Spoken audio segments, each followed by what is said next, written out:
Hello friends and history buffs, how are you? I hope everything is well.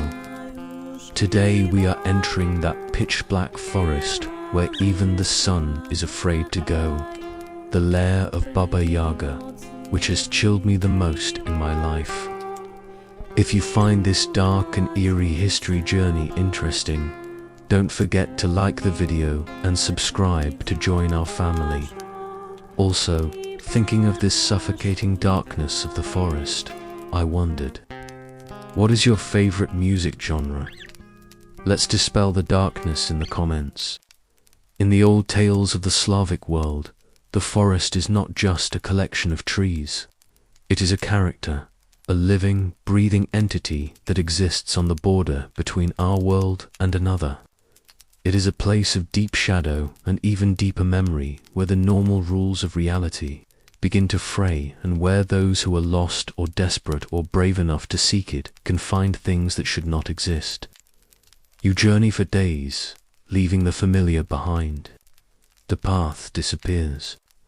The sounds of human life fade into an oppressive silence, broken only by the snap of a twig underfoot or the whisper of the wind, which sometimes sounds like a name. It is here, in the heart of the deep woods, that you might find her domain. But you do not find her. First you find her house. It is a thing of profound impossibility. A small, crude log cabin perched precariously on a pair of giant, scaly chicken legs. It does not sit still. The house can walk, it can run, and sometimes it spins in a frantic, dizzying circle. It has a will of its own, and it is surrounded by a fence made of human bones. Its posts topped with skulls, whose eye sockets glow with an eerie internal fire in the darkness. To approach the house is a ritual in itself. One cannot simply walk up to the door. You must know the secret words, the proper incantation to make it stop its spinning and turn its door towards you. Hut, O hut, turn your back to the forest and your front to me. Only then does the house groan to a halt, its great legs bending, lowering itself to the ground to grant you entry. And who is the mistress of this impossible home? She is a monster who sharpens her teeth on a stone and eats lost children. And she is a wise woman who offers the magical gifts that can save a kingdom. She is a witch who commands the elements. And she is the guardian of the waters of life and death. She flies through the sky in a giant mortar, using the pestle as a rudder and sweeping away her tracks with a broom made of silver birch. For centuries, one name has haunted the forests of Eastern Europe, Baba Yaga. But is she a villain, a helper, or a force of nature as neutral and as dangerous as the forest itself? Who or what is she? To find the answer, we must do as the heroes of the old stories did. We must be brave. We must be respectful, and we must knock on her door. To truly understand the enigma of Baba Yaga, we must not look at her alone. We must look at those who were brave or desperate enough to seek her out. And of all the heroes and heroines in the old stories, none is more famous than a young girl known as Vasilisa the Beautiful. Her story begins, as so many do, with a dying mother's last gift. Before she passed away, Vasilisa's mother gave her a small magical doll with a final instruction. "Feed this doll, my child," she said, "and consult it whenever you are in trouble. It will help you." This doll was more than a toy. It was Vasilisa's intuition, the inherited wisdom of her maternal line, given physical form. After her mother's death, Vasilisa's father remarried a cruel and jealous woman with 2 daughters of her own. The stepmother and stepsisters were envious of Vasilisa's beauty and gentle spirit, and they tormented her relentlessly. They forced her to do all the work of the household, hoping to wear her down with endless labor and extinguish the light within her. But every night, Vasilisa would share a small crumb of her food with her doll and tell it her troubles. And the doll would come to life, comforting her and magically performing all of her impossible chores while she slept. It would weed the garden, carry the water, and light the fires. And so, despite her family's cruelty, Vasilisa endured, and her beauty only grew. Determined to be rid of her once and for all, the stepmother devised a wicked plan. She moved the family to a small, sated cottage on the very edge of a deep, dark forest. A forest that everyone knew was the domain of Baba Yaga. One autumn evening, the stepmother put out every candle and lamp in the house, plunging them into darkness. "We have no fire," she declared. "One of you must go to our neighbor's house to ask for a light." Of course, their only neighbor was the witch. The stepsisters refused in mock terror, and so the duty fell to Vasilisa. It was a death sentence, disguised as a household chore. And so, with only her doll in her pocket for comfort, the young Vasilisa was sent out alone into the haunted woods on an impossible errand. Vasilisa walked all through the night. The forest grew deeper, darker, and more silent. The branches of the ancient trees seemed to reach for her, and strange sounds echoed in the darkness. She was terrified, but she trusted the doll, which she kept in her pocket, and it guided her feet, keeping her on the path. She walked through the next day, and as another night began to fall, she knew she must be close. The woods here felt different, older, and possessed by a powerful and unsettling presence. The very air seemed to hum with a strange energy, and it was then that she witnessed the first of the great mysteries. Suddenly, a rider galloped past her. The man himself was dressed all in white.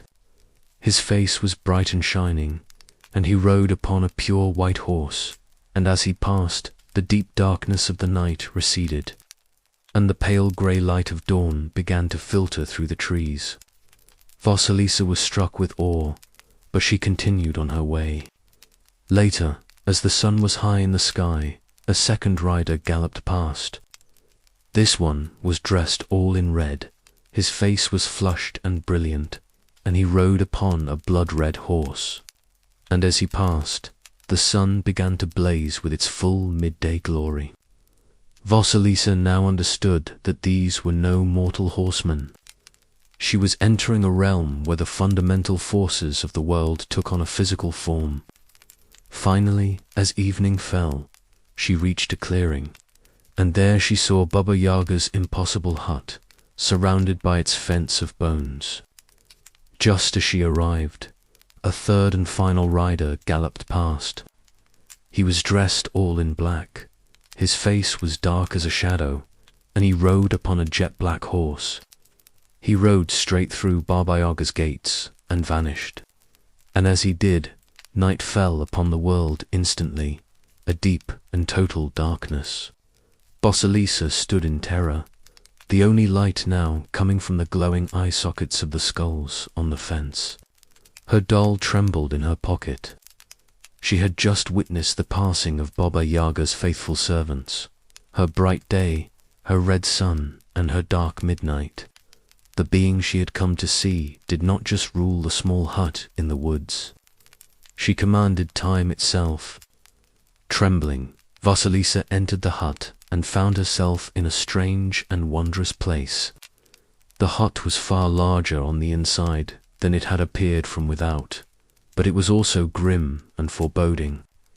The air was thick with the smell of strange herbs and something else, something vaguely human. She saw a great dark stove, a table that set itself, and stranger still, 3 pairs of disembodied hands that scurried about, acting as invisible servants. Then the very air began to howl and the trees outside groaned. A great noise filled the forest as Baba Yaga came flying home. She landed in her courtyard, sniffed the air, and shrieked, "I smell a human. Who is there?" Vasilisa, remembering her doll's advice, stepped forward, bowed low, and answered respectfully, but without a tremor in her voice. "It is only I, grandmother. My stepsisters sent me to you to ask for fire." Baba Yaga glared down at the girl with her terrible eyes. "I know your stepmother," she snarled. "Very well. You shall have your fire if you can earn it. You will stay here and work for me. If you do everything I ask, you will get what you came for. If not," she grinned, revealing her sharpened iron teeth, "then I shall eat you." The next morning, Baba Yaga gave Vasilisa her first set of impossible tasks. She was to sweep the yard, clean the entire hut, cook the dinner, and most impossibly, she was to take a bushel of wheat and separate it, grain by single grain, from a pile of dirt and poppy seeds. And she was to have it all done by the time Baba Yaga returned. Left alone, Vasilisa looked upon the mountain of grain and her heart filled with despair. The task was truly impossible. She began to weep, but then she remembered her mother's gift. She took out the small wooden doll, set a crumb of bread before it, and told it of her terrible predicament. The doll's eyes seemed to glow. "Do not weep, little mistress," a tiny voice whispered. "Eat your supper, say your prayers, and go to sleep, for the morning is always wiser than the evening." And so, trusting her intuition, Vasilisa did as she was told. While Vasilisa slept a deep and peaceful sleep, the little doll went to work. It summoned ants and birds and unseen helpers, and all through the night it sorted the great pile, separating the wheat from the poppy seeds, from the dirt into 3 neat mounds. When Baba Yaga returned the next day, she was astonished and enraged to find every task completed perfectly. Bound by the ancient rules of magic, she could not punish the girl, but she was not yet defeated. She set even more tasks for the next day, each one more impossible than the last, and each night the doll completed them. Vasilisa never saw how the work was done. She simply trusted her inner voice, rested, and awoke to find that her trials had been overcome. Finally, Baba Yaga knew she had been bested. A power greater than her own was protecting the girl. "You have done your work," she grumbled. "Take your fire." But first, she allowed Vasilisa to ask some questions. Remembering her doll's advice, Vasilisa wisely asked only about the things she had seen outside the hut. "I saw a white horseman," she said. "Who was he?" "That was my bright day," the witch replied. "And the red horseman, that was my red sun. And the black horseman, that was my dark midnight. They are my faithful servants." Baba Yaga then turned her terrible gaze upon the girl. "And why do you not ask about the things you saw inside my hut? The disembodied hands?" Vasilisa bowed her head and replied, "Because you yourself have said, grandmother, that it is not good for those who know too much."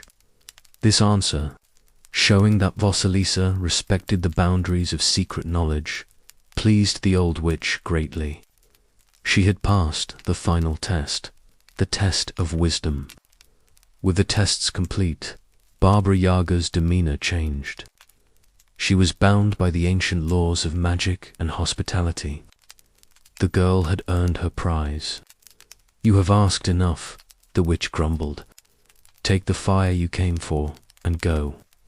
Baba Yaga walked to her terrible fence, plucked one of the skulls with its furiously burning eyes from a post, mounted it on a stick, and handed it to Vasilisa. "Here is your light," she said. "Take it home. This is what your stepmother sent you for." Vasilisa took the gruesome lantern, bowed one last time, and turned to leave. As she walked away, she heard Baba Yaga's voice call out behind her, "You have been well served, child. Be well. It was not a warm blessing, but a simple statement of fact from one power recognizing another. Vasilisa walked back through the forest, but this time there was no fear in her heart. The path that had seemed so terrifying in the darkness was now brilliantly illuminated by the eerie, otherworldly light of the skull. The ancient knelled trees seemed to shrink away from its gaze.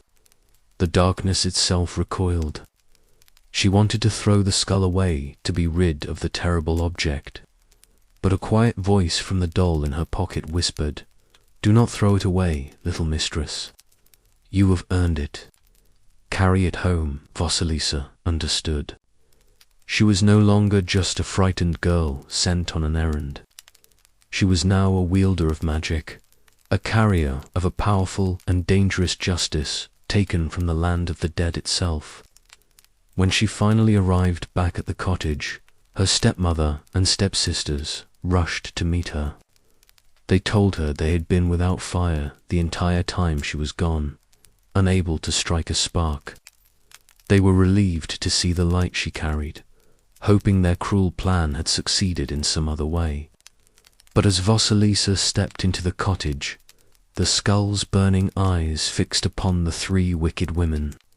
They stared, transfixed into its empty sockets. The light it gave off seemed to intensify to hunt them. They tried to run, to hide in the shadows of the room, but there was nowhere to hide. The light followed them, its gaze filled with an unearthly intelligence and an ancient burning judgment.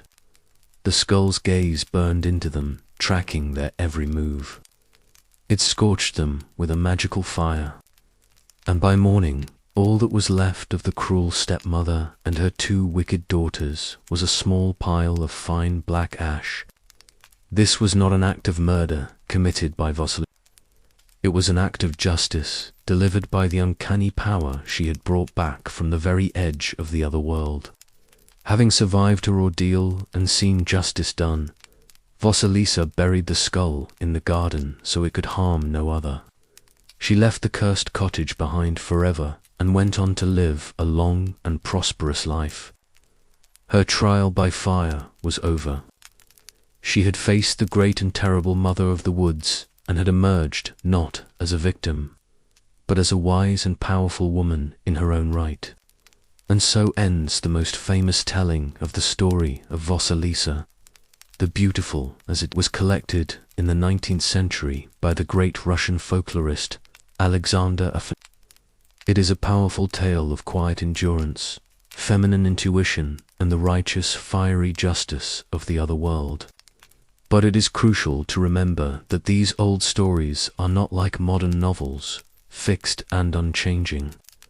They are like a great river flowing through generations with countless streams and tributaries branching off from the main channel. The story of Vasilisa is no different. In Other Across the Land, the heroine is a starkly different figure. She is sometimes called Vasilisa the Brave, a strong, independent, and quite unmaidenly character who is an expert shot with a rifle. In other versions, her path to royalty is won not by the terrifying justice of the skull, but through her own miraculous skill as a weaver, whose fine cloth is so beautiful it captures the attention of the Tsar. What remains constant across all these versions, however, is the core of the initiation, a young woman's perilous journey into the domain of the great and terrible witch, a journey from which she always emerges with a newfound power and a deeper wisdom. It is this central, unchangeable trial that reveals the true ancient purpose of the tale. We begin our investigation with the most bizarre and memorable image from the legend, the impossible house that stands on two giant chicken legs. We have seen it as a source of terror for the lost traveler. But to truly understand Baba Yaga, we must deconstruct the very place she calls home. It is an image of profound strangeness. It blends the domestic with the monstrous, the mundane with the magical. In the stories, The hut is not just a building. It is a living, sentient being. It can run through the forest at great speed, or it can stand in one place, spinning around and around in a dizzying circle. It is the first sign that a hero has left the ordinary world behind and entered a place where the laws of nature no longer apply. And yet this impossible image may have its roots in a very real and practical human invention.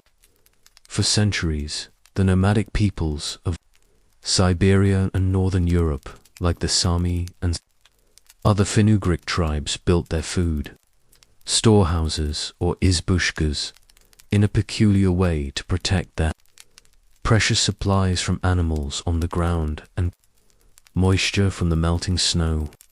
They would build the small windowless log cabins on top of 2 or 3 tall root-resistant tree stumps. From a distance, to a stranger unfamiliar with this building technique, these small cabins would have appeared to be standing on legs. The base of the tree stumps, with their gnarled roots spreading out for stability, would have looked very much like the feet of a giant bird. It is highly likely that the fantastical image of Baba Yaga's hut is a folkloric memory, a mythologized description of these very real, strange-looking nomadic structures. In the fairy tales, however, the hut is far more than just a clever storage solution. It is a character and a magical guardian. It never faces the approaching hero. Its door is always turned towards the deep forest. To gain entry, the hero must know the secret magical formula, the incantation that proves they are worthy. Hut, O hut, they must say, turn your back to the forest and your front to me. Only upon hearing these correct words will the house obey. With a great creaking and groaning of wood, it will turn on its great legs to face the visitor, lowering itself to the ground. The hut itself is the first test, a sentient gatekeeper that decides who is and who is not allowed to confront its fearsome mistress.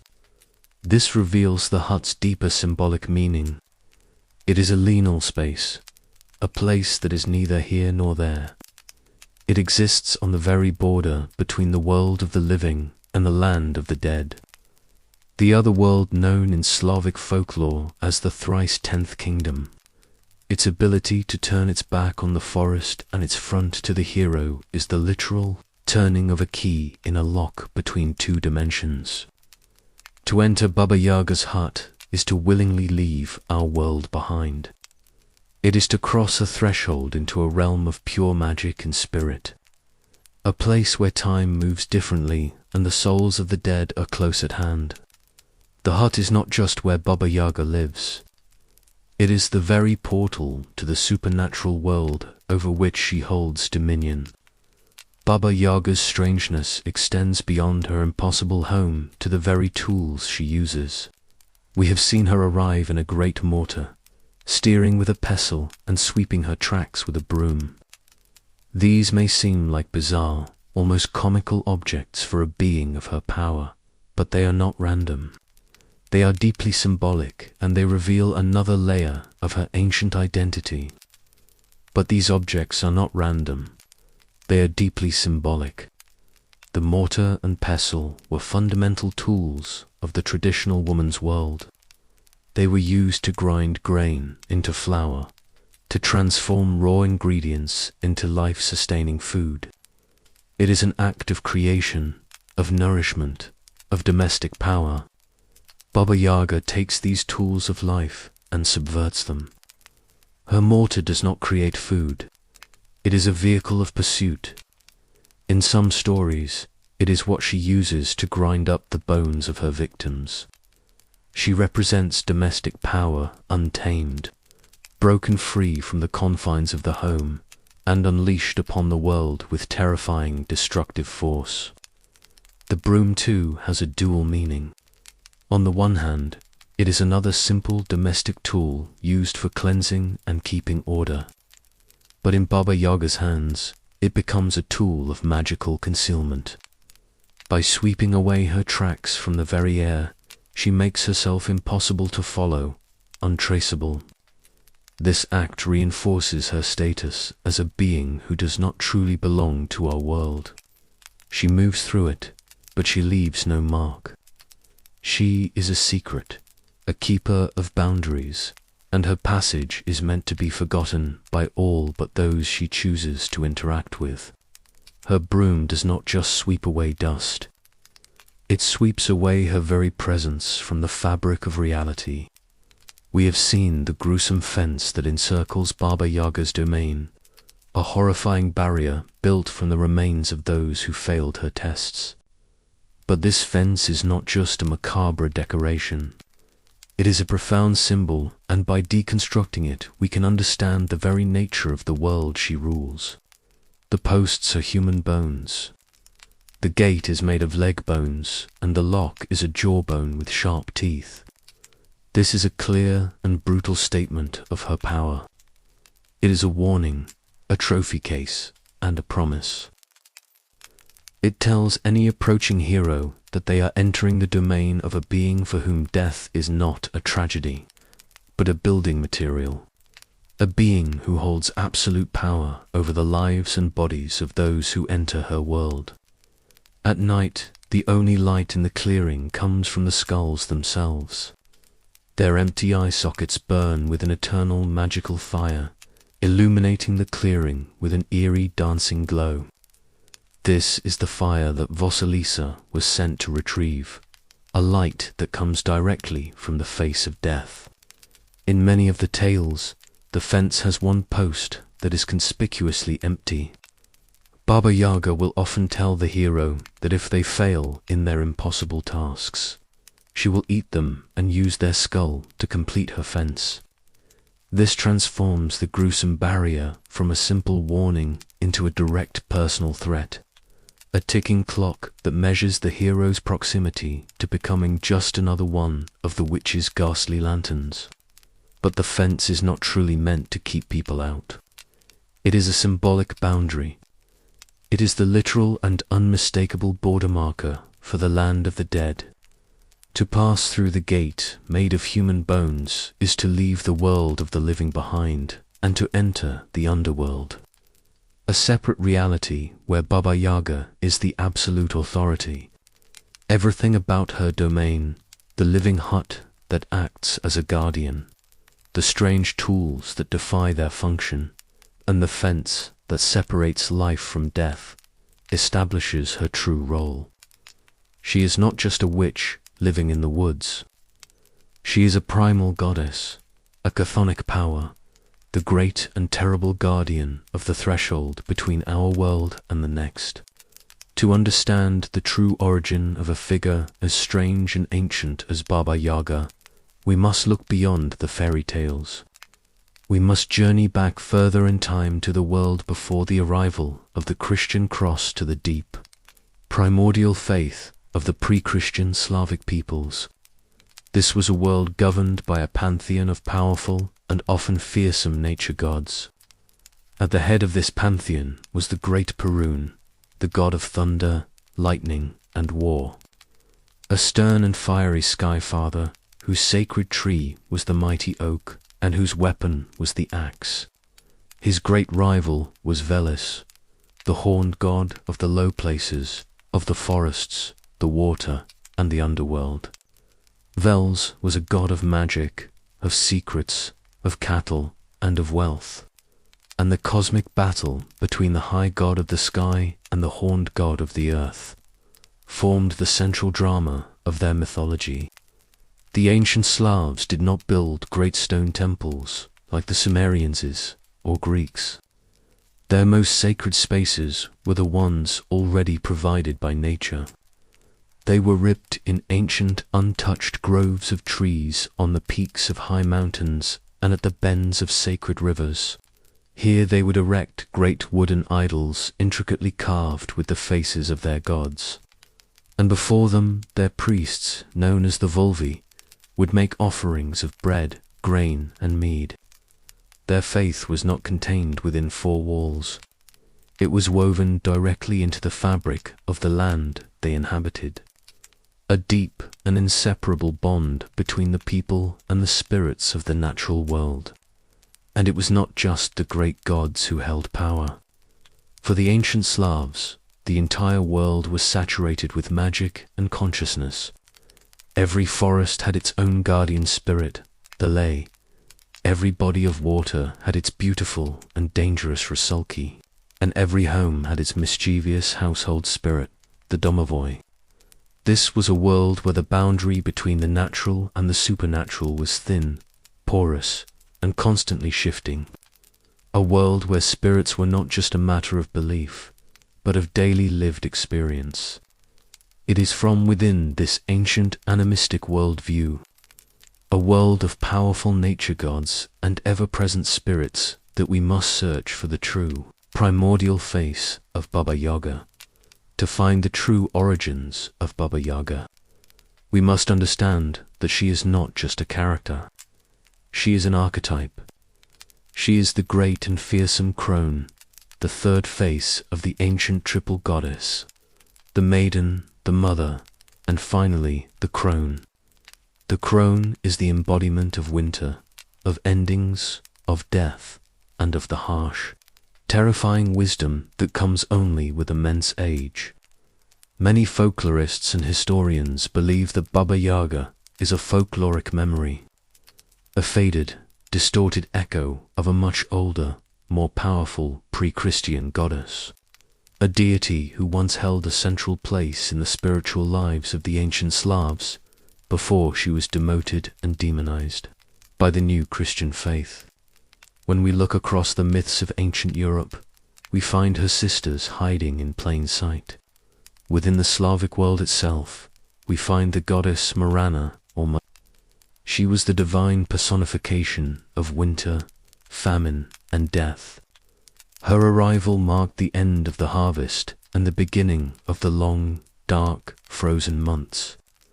Her departure was so important that to this day, in many parts of Eastern Europe, a folk ritual is performed every spring where an effigy of Mariana is burned or drowned to ceremonially kill winter and welcome the return of life. Baba Yaga shares many of Mariana's traits. Both are associated with death and the harshness of the winter season. Both are seen as powerful female figures who must be respected and at times appeased. It is likely that many of Mariana's attributes were absorbed into the figure of the witch in the woods after the old religion was suppressed. If we look further west to the folklore of Scotland and Ireland, we meet another sister, the Killia. She is the divine hag of winter, a giantess with a blue face who was believed to have created the mountains and valleys themselves. She carries a great hammer or staff, and when she strikes the ground with it, the earth freezes solid, bringing the first frosts of the season. Like Baba Yaga, the kayak is an ancient, powerful female entity who personifies the destructive and shaping power of the winter landscape. She is another face of the same primal goddess who rules over the dark half of the year. In Germanic folklore, we find the figure of Frahala, or sometimes the terrifying perch. And here we see the same profound ambiguity that defines Baba Yaga. Frahala can be a kindly benefactor, rewarding good, hard-working girls with gold. But she is also the terrifying leader of the wild hunt, a ghostly procession that rides through the winter sky. And she was known to punish lazy or wicked people by slitting open their stomachs and filling them with trash. This dual nature, the ability to be both a giver of rewards and a terrifying punisher, is the absolute hallmark of Baba Yaga. She is not good or evil. She is both a figure of cosmic justice who gives to each person exactly what they deserve. When you see these figures side by side, a clear picture emerges. Baba Yaga is not an isolated creation of Slavic fairy tales. She is the Slavic face of a powerful pan-European archetype, the primordial goddess of winter, death, wisdom, and fate. a figure whose roots stretch back into the deepest parts of prehistory. After the arrival of Christianity, these powerful female deities could not be easily erased from the memory of the people. So they were demoted. They went from being divine rulers of a season to being monstrous witches living in the darkest parts of the woods. The Baba Yaga we meet in the fairy tales is not just a witch. She is a goddess in exile. When we assemble all of these ancient pieces, the goddess of winter and death, the untamed power of the wilderness, the fence made of bones, and the hut that acts as a portal, Baba Yaga's true mythological function becomes clear. She is not just a witch who lives in the forest. She is the guardian. She stands on the very edge of reality, a fearsome sentry at the gate between the world of the living and the other world of the spirits and the dead. Her domain is a liminal space, a frontier between two states of being. This is why her hut has no proper address, why it must be summoned with a magic spell. It does not exist in our world in a fixed location. It exists on the border, and she is its gatekeeper. Her role is to test all those who would seek passage from one realm to the next. This reframes her entire character. Her cruelty is not random, and her questions are not simple curiosity. They are a test, a trial to determine the worthiness of the hero or heroine who stands before her. Are you brave enough not to run from my terrifying appearance? Are you wise enough to show me the proper respect? Are you clever enough to solve my riddles and resourceful enough to complete my impossible tasks? She is weighing the soul of the visitor. She must determine if they have the strength of character required to survive a journey into the spirit world. She is the great and terrible adjudicator at the gates of mystery, and only those who pass her examination are granted entry. And this is why an encounter with Baba Yaga is always a moment of profound transformation. It is a rite of passage, an initiation. Those who fail the test are devoured, consumed by the underworld, their bones used to build the fence, a warning to all others who are unworthy. But those who succeed, who prove their mettle through their courage, wit, and intuition, are not just allowed to pass. They are fundamentally changed by the experience. They emerge from her domain, reborn, no longer a naive child, but a mature adult who has faced death and conquered fear. They often carry a magical gift from her, a tool or a piece of wisdom that allows them to return to the world and change their own destiny. Her hut is a crucible, a place that forges heroes or breaks them. Baba Yaga, then, is the personification of a necessary, if terrifying, natural process. She is the trial by fire that every hero must endure. She is the fearsome face of the wilderness itself, which is both dangerous and life-giving. She is not good, nor is she evil. She is a fundamental power, as neutral and as absolute as death itself. She is the ancient goddess who guards the door to the deepest mysteries, and she only grants access to those who prove themselves worthy. She does not offer easy answers or gentle comfort. She offers a challenge and the profound truth that true wisdom can only be found by willingly journeying into the very darkest parts of the forest.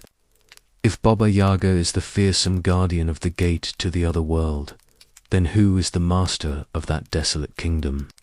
In the landscape of the Slavic imagination, one figure rules over the domain of death, the terrifying sorcerer, King Koschei, the Deathless. Where Baba Yaga is a force of wild nature, Koschei is a figure of unnatural stagnation. He is an immortal warlock whose soul is hidden away in a secret place, making him impossible to kill by ordinary means. He does not represent the natural cycle of death and rebirth. He represents a sterile, tyrannical death, A miser who hoards not just gold, but life itself by abducting beautiful princesses and locking them away in his dark castle. He is the ultimate jailer. Given that they are the two most powerful supernatural figures in the folklore, one might expect them to be allies, a king and queen of evil. But the stories reveal a far more complex and fascinating relationship. They are rarely depicted as a married couple or as siblings. Instead, they seem to operate as two independent and sometimes competing powers within the same spiritual landscape. Kostya represents death as a static prison, while Baba Yaga represents the dangerous process-oriented power that controls the passage to that prison. Their dynamic is most clearly illustrated in the famous tale known as Maria Morvna, or the Death of Kostya the Deathless. A story that reveals Baba Yaga is not Kostya's servant, but perhaps his superior. In this tale, the hero, Ivan Savage, must defeat Kostya to rescue his warrior princess wife, Maria Morvna. But Koshi possesses a magical horse that is faster than any other in the world. A horse that makes him impossible to catch. To have any hope of defeating the warlock, Ivan is told he must acquire a horse that is even faster. A superior steed that belongs to the only being in the world who could possess such a thing, Baba Yaga, and so Ivan must make the perilous journey to Baba Yaga's domain. But she does not simply grant him the horse. As always, he must earn it by passing her tests. She commands him to herd her herd of magical mares for 3 days. A seemingly simple task that is, in fact, impossible. Each day the mares scatter and disappear. Ivan only succeeds with the help of magical animals and the witch's own daughter who has fallen in love with him. He survives the trials, and as a reward, he is allowed to take one of the supernatural foss, a magical horse with the power to outrun even the steed of Kostya himself. This story brilliantly illuminates the true power dynamic of the Slavic otherworld. Kostya may be the tyrannical lord of death, but Baba Yaga is the independent power broker who holds the key to his undoing. She is the keeper of the means of his destruction, a fact he seems unable to do anything about. This positions her not as a simple villain, but as a complex neutral force whose power can be turned against even the lord of the underworld himself, provided the hero is worthy enough to survive her trials. The otherworld is not a unified kingdom of evil. It is a realm of ancient competing powers. And Baba Yaga, the guardian of its gates, may be the most ancient and powerful of them all. In many of the most complex Slavic tales, Baba Yaga appears not as a single individual, but as a trio of powerful and mysterious sisters, all of whom share the same name. A hero on an impossible quest, such as in the famous story of the Maiden's Hour, will be told that he must seek the aid of not one but 3 Baragas to find what he is looking for. This journey is always a serial test of the hero's endurance and character. He must travel a great distance to the home of the first youngest sister, then journey even further to the home of the second middle sister, and finally travel to the very edge of the world to find the third and final sister, who is always the oldest, the wisest, and the most powerful of the 3. Each encounter follows a similar pattern. The hero arrives at the hut, summons its mistress, and respectfully explains his quest. The Baba Yaga will then test him, questioning him and often threatening to eat him. But if the hero shows the proper courage and respect, her demeanor changes. The first sister will admit that she does not know the answer to his quest, but she will not send him away empty-handed.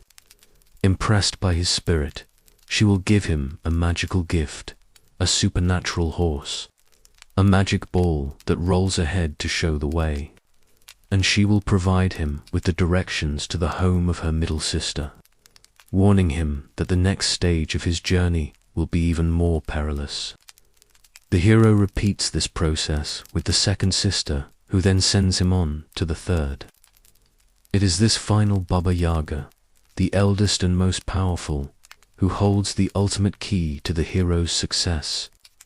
After a final test of worthiness, she provides the crucial piece of information or the single magical tool that will allow him to finally complete his quest. This motif of a trio of powerful supernatural sisters is a clear echo of one of the most ancient and universal archetypes in all of mythology, the three fates. In Greek myth, they were the Moira.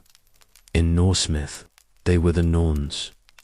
Three powerful goddesses who spun, measured, and cut the thread of every human life, controlling the destiny of mortals and gods alike, by appearing as a trinity of sisters who sequentially guide and test a hero.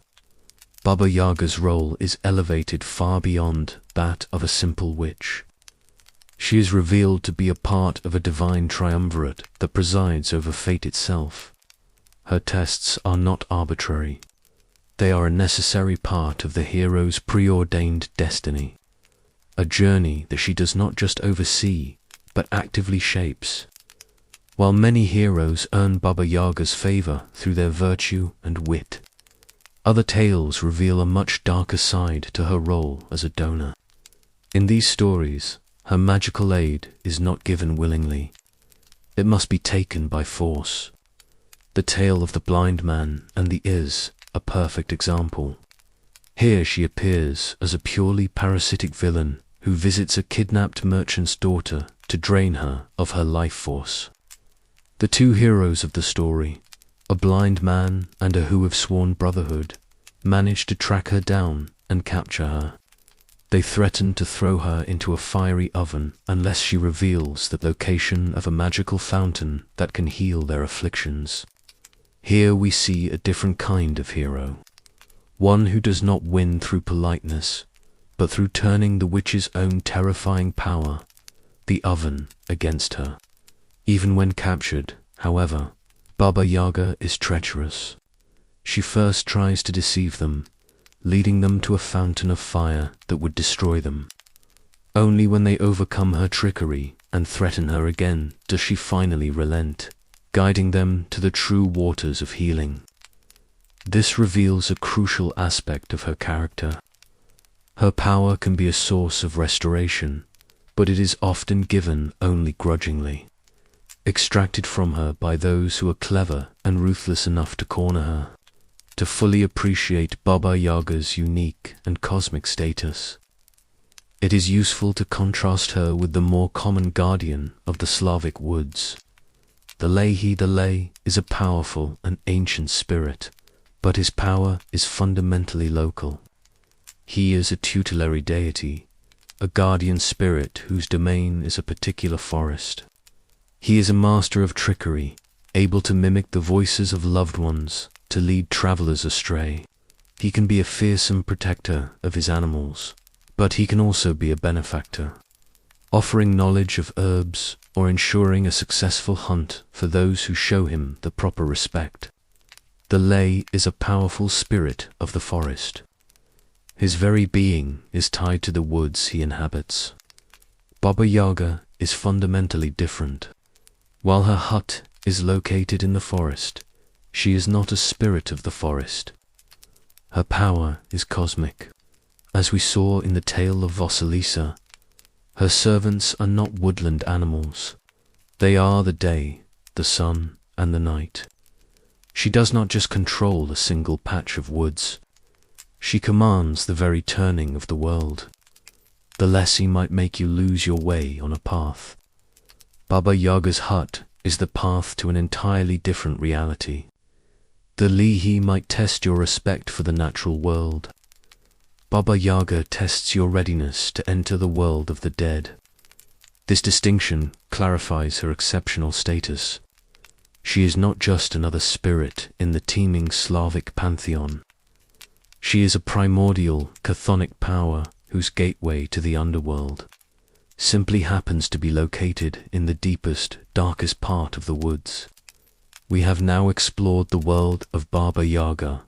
We have walked through her impossible forest, stood before her uncanny hut, and witnessed her trials through the eyes of the brave Vasilisa. We have seen that she is not one thing but many, a goddess in exile, a guardian, a tester. But this raises a deeper question. Why has this specific story, the tale of a young girl confronting a fearsome old woman in the woods, been told and retold for countless generations? Why does it feel so profoundly true even when we know it is a fantasy? To find the answer, we must leave the world of folklore and enter a different kind of forest. The vast and ancient wilderness of the human mind. The story of Vasilisa is not just a fairy tale. It is a remarkably accurate map of a deep psychological journey. A journey of transformation that modern psychology has spent over a century trying to understand. It is the story of how we become ourselves. This psychological journey, this rite of passage, is a universal pattern that always begins in the same place. A world of safety and comfort. It starts in the symbolic cottage of our childhood. A place of warmth and familiarity that is protected from the dark forest outside. The ethnography Arnold Vant, in his Sinal 1909 book, called This First Stage Separation. The necessary, often painful act of leaving the familiar world behind to begin the journey of transformation. This is Vasilisa cast out from her home. But it is also a universal story. To become an individual, one must first leave the safety of the nest and venture alone into the woods. And it is in these woods that one confronts the next stage of the initiation, the test. But the test begins not with a monster, but with a place. A place designed to break the very foundations of our understanding. This is the stage of liminality, a dangerous in-between state, and Vasilisa arrives at its perfect symbol, Baba Yaga's hut. Here she confronts what Sigmund Freud would call the ultimate uncanny object. The uncanny, Freud argued, is the horror that comes from seeing something deeply familiar, like a home made monstrously strange. Baba Yaga's hut is a perversion of this sacred symbol. It is the unhomely home, a place of supposed safety that is now a mobile, sentient predator. By crossing its threshold, a gate made of bones. The hero is not just entering a monster's lair. They are entering a space of profound psychological horror, a place where the foundational rules of reality have been broken. This is the true beginning of the trial. Inside this liminal space, the initiate must face the central trial. From the perspective of the psychologist Carl Jung, this is a direct confrontation with one of the most powerful archetypes in the collective unconscious, the terrible mother. This is the devouring, possessive aspect of nature and family that threatens to keep a child in a state of dependency forever. Baba Yaga with her devouring hunger is the perfect embodiment of this fearsome archetype. Her tests are a trial to see if the hero has the strength to resist being consumed, to prove they are ready for an independent existence.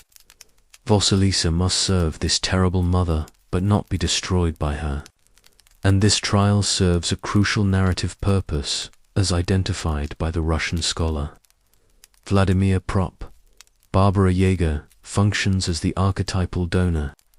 She is a character who subjects the hero to an ordeal and upon their success, provides them with the magical agent they need to complete their quest.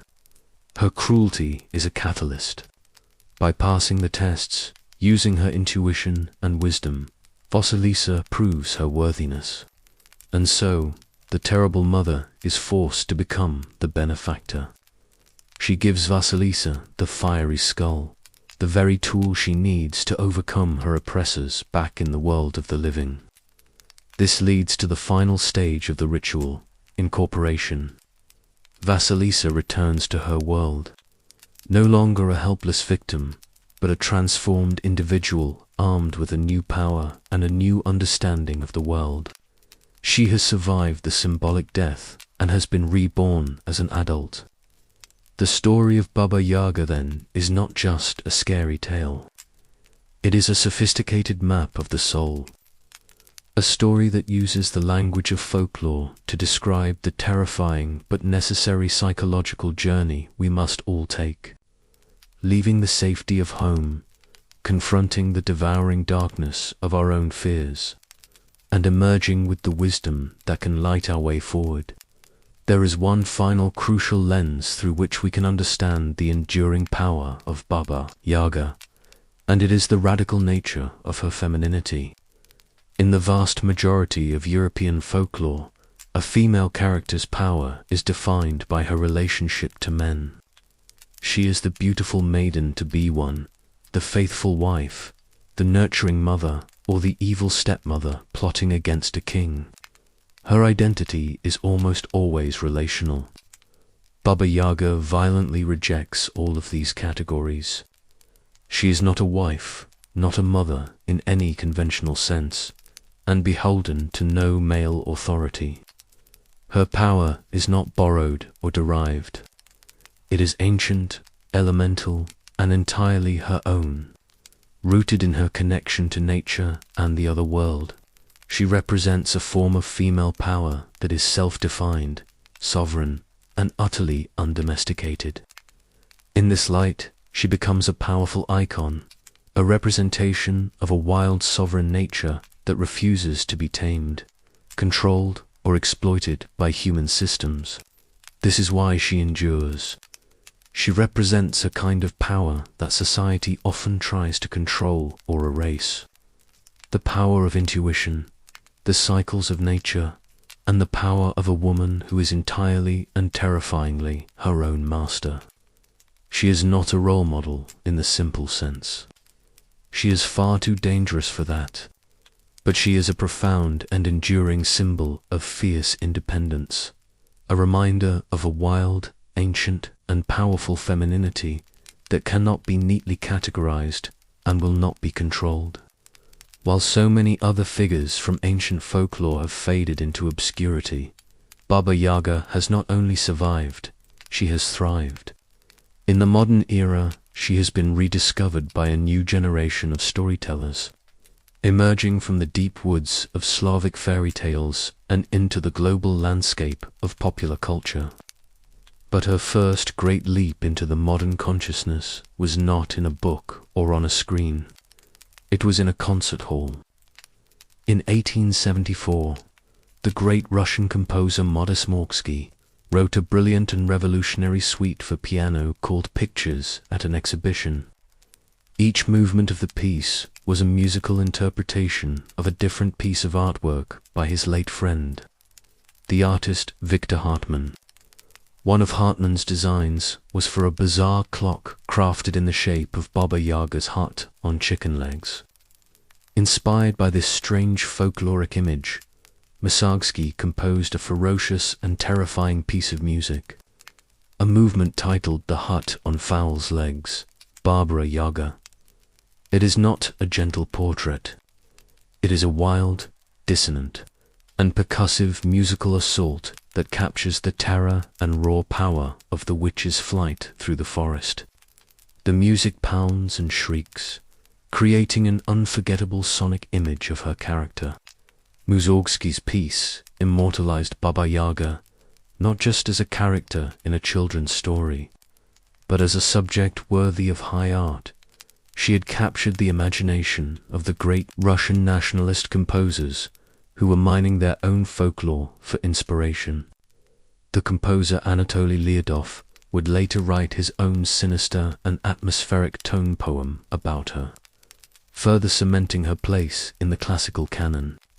Thanks to these composers, the name Baba Yaga was now known to educated audiences across Europe. She was no longer just a figure whispered about in peasant villages. She was a certified monster of European high culture, a powerful archetype whose reputation was now ready to make the leap into the new dominant media of the 20th century. film, television, and video games. Baba Yaga has made her mark on the world of film, her name becoming cultural shorthand for a fearsome, powerful, and mysterious older woman who operates by her own ancient set of rules. Her most famous modern reference is in the world of the John Wick films, where the titular assassin is so feared by the criminal underworld that they call him Baba Yaga, the one you send to kill the bogeyman. But this is a fascinating example of how folklore gets lost in translation. In Russian, the name for a generic bogeyman is Babai, and more importantly, Baba Yaga is and always has been exclusively female.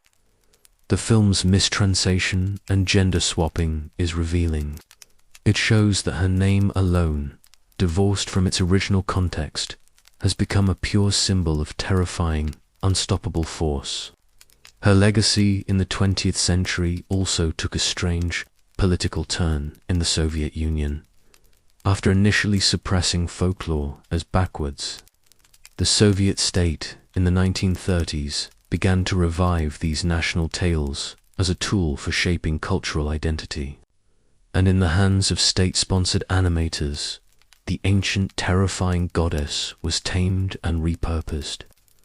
In numerous cartoons produced by the famous Sawyer's Malt film studio, Baba Yaga was often depicted as a bumbling antagonist, a chaotic and individualistic force who would try to sabotage wholesome state projects only to be easily overcome by disciplined and collectivist young pioneers. The primordial power of the forest was reduced to a minor villain, a toothless symbol of an old, chaotic world that had to be swept aside by the new ordered Soviet man. Her influence is perhaps most visible today in the world of video games, where her iconic hut and mysterious nature make for perfect quest lines and formidable enemies. In the Tomb Raider series, the legend is reimagined in a remarkable way. Baba Yaga is a mysterious figure haunting a lost Soviet outpost in Siberia, and her walking hut is reimagined as a strange mechanized walking refinery. This is a perfect example of her adaptability.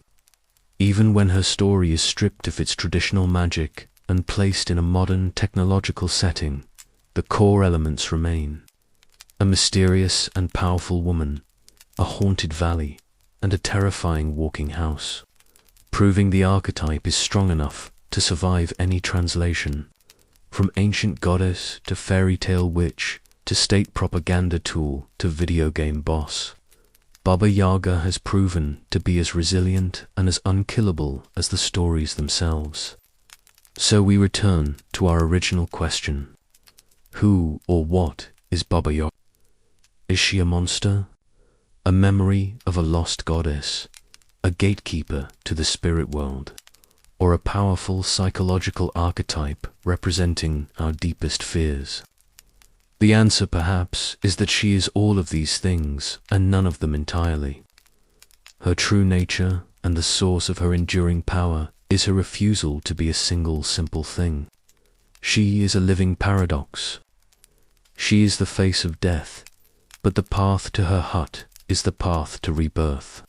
She is a monster who threatens to devour the hero, but she is also the source of the magical gift that ensures their triumph. She is the problem and she is the solution. The story of Baba Yaga is not really a fairy tale. It is an invitation. It is a challenge whispered from the edge of the forest across the centuries. It dares us to be brave enough to leave the safe path, to approach the strange house that stands on the border of our own understanding, and to knock on the door just to see who or what answers. When the thick fog in Baba Yaga's forest clears, only that pure and unyielding fear remains behind the fairy tales. Completing this dark panorama, we understand that fearing the shadows is actually our survival instinct. Take care of yourselves until our next terrifying journey.